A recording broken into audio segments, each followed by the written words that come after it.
অনেক লাশ বেঁচে গেছে এখানে। এটি কত বছরের পুরনো? 50 বছর হবে।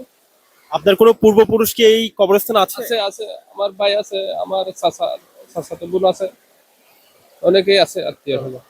কক্সবাজার জেলায় ভয়াবহ বন্যা পরিস্থিতির কিছুটা উন্নতি ঘটেছে এখনো, তবে এখনো অসংখ্য ঘরবাড়ি বন্যার পানিতে তলিয়ে বন্যার পানিতে নিমজ্জিত রয়েছে। পশু পাখি থেকে শুরু করে একেবারেই ফসলি মাঠ ক্ষতিগ্রস্ত হয়েছে।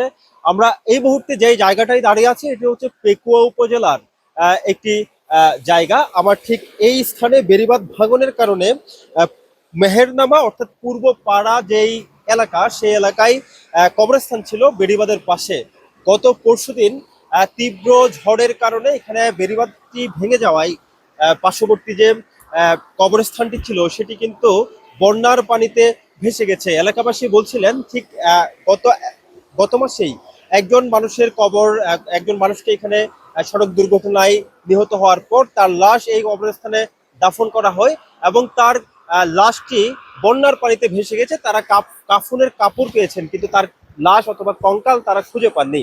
এই ঘটনায় এই এলাকার মানুষের মাঝে একেবারেই এই এলাকার মানুষ যারা আছেন, যেহেতু এটি অর্ধশত বছর আগের পুরনো কবরস্থান, যাদের পূর্বপুরুষদেরকে এখানে সমাহিত করা হয়েছিল, তাদের শেষ চিহ্নটুকু যেহেতু বানের পানিতে ভেসে গেছে, এই এলাকার মানুষ খুবই মর্মাহত হয়েছেন। আপনি যদি জানাতেন এখন এই যে কবরস্থানটি ভেসে গেল এই কারণে আহ আপনারা দুঃখ পেয়েছেন কিনা? অবশ্যই অবশ্যই, আমরা অনেক দুঃখ পেয়েছি। অনেক লাশ বেঁচে গেছে এখানে। এটি কত বছরের পুরনো? 50 বছর হবে। আপনার কোনো পূর্বপুরুষ কি এই কবরস্থান আছে? আছে আছে, আমার ভাই আছে, আমার চাচাতো বোন আছে, অনেকেই আছে আত্মীয় হলো।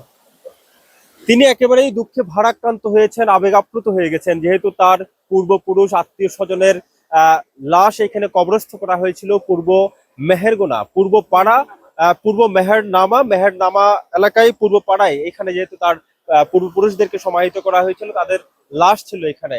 এই কবরস্থানটি বানের জন্য একেবারেই ভেসে গিয়েছে। কঙ্কাল কোথায় গিয়েছে আসলে কেউ জানে না। এখানে একটি হৃদয় বিদারক পরিস্থিতি তৈরি হয়েছে এই ঘটনার কারণে।